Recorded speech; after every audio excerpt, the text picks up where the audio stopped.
I kid you not, that is the honest truth. And it scared them to death, and it took them a second to realize what had just happened. And when my big brother saw that I was connected to the other end of that little hand, he chased me out of that cave.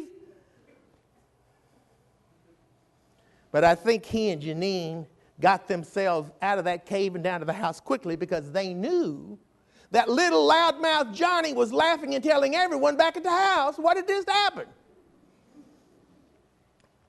But with my vast cave experience, I can assure you that they are not pleasant places to be in. They are cold, they are stale, they are dark, they are dangerous. There are bats in there, there are snakes in there, there are rats in there, there are spiders in there, there are slimy critters that you've never seen before in your life. And caves are not very pleasant places to be. But David finds himself in some of the cave experiences of life. And from time to time, you and I find ourselves in these cave experiences too. But God is getting David ready to be king of Israel. And God is going to use these cave experiences to get him ready to reign upon the throne. The Bible says that we shall reign with Christ. But it also says that we must suffer first. Because suffering is one of the things that God uses to prepare our hearts for the throne that has been destined for us in God's plan. So the first point I would like to make today is that cave experiences are places of trial. Point number one today, cave experiences are places of trial. In chapter 21 of 1 Samuel, we really start noticing a lot of big mistakes being made by David. So just because he is a man after God's own heart, and even though David is God's anointed, that doesn't mean that he doesn't make mistakes. And I mean big mistakes, and lots of them. So don't think that just because a person makes a lot of mistakes like David, that he can't be converted or God's anointed.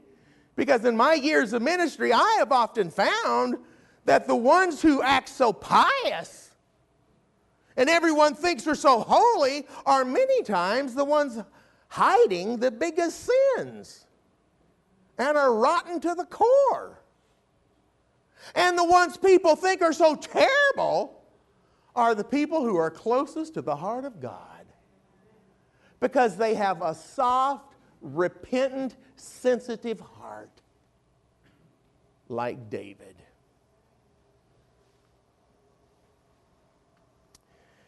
In the first few verses of chapter 21, David has gone to a place called Nob, N-O-B, to Ahimelech, the priest, the high priest. And poor David, he's running for his life and afraid. And, you know, fear will cause you to do a lot of things that you wouldn't normally do. During our Joseph series, it was like Joseph was divine because he did everything, it seems, right. Joseph was like Jesus. But you know, in this series on David, things are a little different.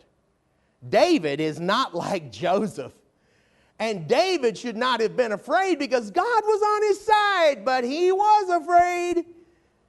And even though the Lord assured him, "It is I, be not afraid," fear had powerfully negative effects upon us. It had a negative effect upon David, and it can cause us to do some very stupid and irrational things. And it did that to David. And then when God has saved us and we feel so terrible and say, "Why did I doubt God's ability to take care of me?" And we're so remorseful for doubting God. But then another crisis comes along and we do the same thing again. Ever happened to you? I didn't hear any amens on that one. Okay, in the first verse of chapter 21, David is running. David is frantic. He's trying to decide exactly what to do, so he goes to Nob, which is a place of worship, a place of priests.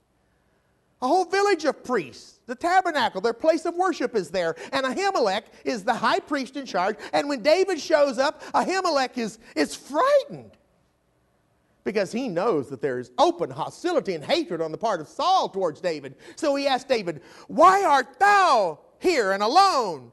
with no man with thee. Going on to verse 2, and David said unto Ahimelech the priest, the king hath commanded me a business, and hath said unto me, let no man know anything of the business, whereabout I send thee. Now, do you see what's going on here? David's just, how can I say this nicely, prevaricating, making this up. In other words, it's a big fat lie. Folks, keep in mind that the Bible does not necessarily approve of the behavior of all its heroes. It just simply records the behavior of them. True, David was indeed a man after God's own heart, but that doesn't mean that David was perfect by any means. It just simply means that David's heart was sensitive and responsive to God. And it means that it was easy for God to get David's attention. And through this series, we will find that there are some experiences in David's life that are worthy of imitation, and there are others that are not. And that sometimes David is a good example for us, and other times he is not. And this is one of those occasions when David is not to be emulated, because he tells an outright lie to God's priest that King Saul has sent him on a top secret mission. Then in verse 3, David makes two requests of Ahimelech. First of all, he asked that he might have some bread. Then down in verse 8, David asked for a sword. And of course, it's obvious why David wanted a sword, because if you have a loaf of bread, you have to have something to cut it with. But the only bread that the priest had were the 12 loaves of showbread that was made fresh each Sabbath and changed, and that was on the table of showbread in the holy place of the temple. And that bread was holy and sanctified and sacred bread, and only to be eaten by the priest alone. But David, think about it, David was the anointed of God, and he was famished, and he took it. Pastor John, I think that was wrong, because I don't think that David deserved that holy bread because he had just told a big fat lie. I see your point. So when has it ever been that you and I are provided our needs by the Lord on the basis of what we deserve?